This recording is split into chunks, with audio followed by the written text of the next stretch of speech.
Hi yogis, today we're going to go through downward facing dog. We're going to start doing a few rounds of cat-cow. So coming to a tabletop position, placing the hands underneath the shoulders, the knees underneath the hips. From here, we're going to roll the shoulders back, bring the belly button down, inhale, looking up into a cow position.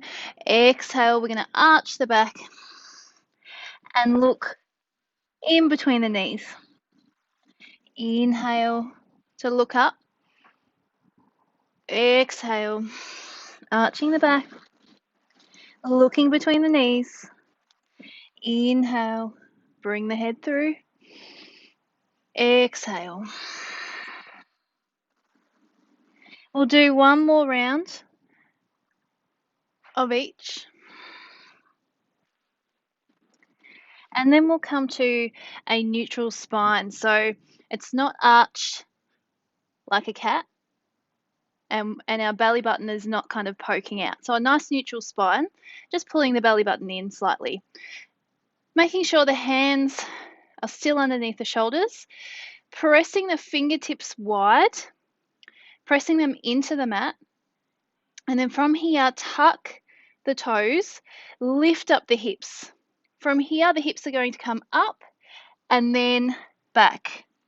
Our spine is still in a nice neutral position. And so from here, make sure the belly button pulls towards the spine. You can bend the knees as much as you need to. Okay, so we want a nice straight spine here. Eventually, your legs will straighten and the heels will come to the mat, but it might not be there today. Okay, so from here, maybe pedal out the feet.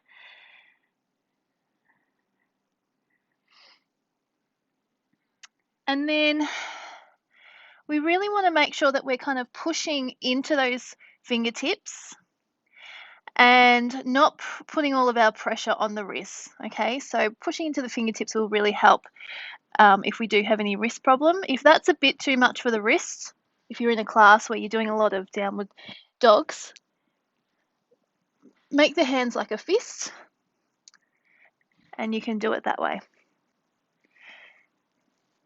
So there's a lot of strength going on in the arms and the shoulders.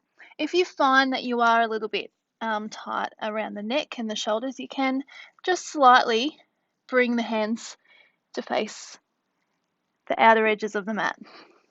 But you can play around with that just to see what feels better. We want to be comfortable in this pose. So this is definitely not a yin yoga pose. It's more used for vinyasa and hatha yogas. In a lot of classes, this is often a resting pose.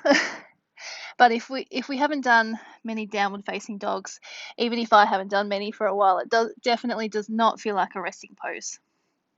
But it's a really good pose to stretch out the hamstrings, the glutes, the calf muscles, the lats, the deltoids, as well as strengthening and straightening that spine. So to come out, just bring the knees down. And I like to widen the knees and then just sit back in a child's pose. Taking a few breaths here.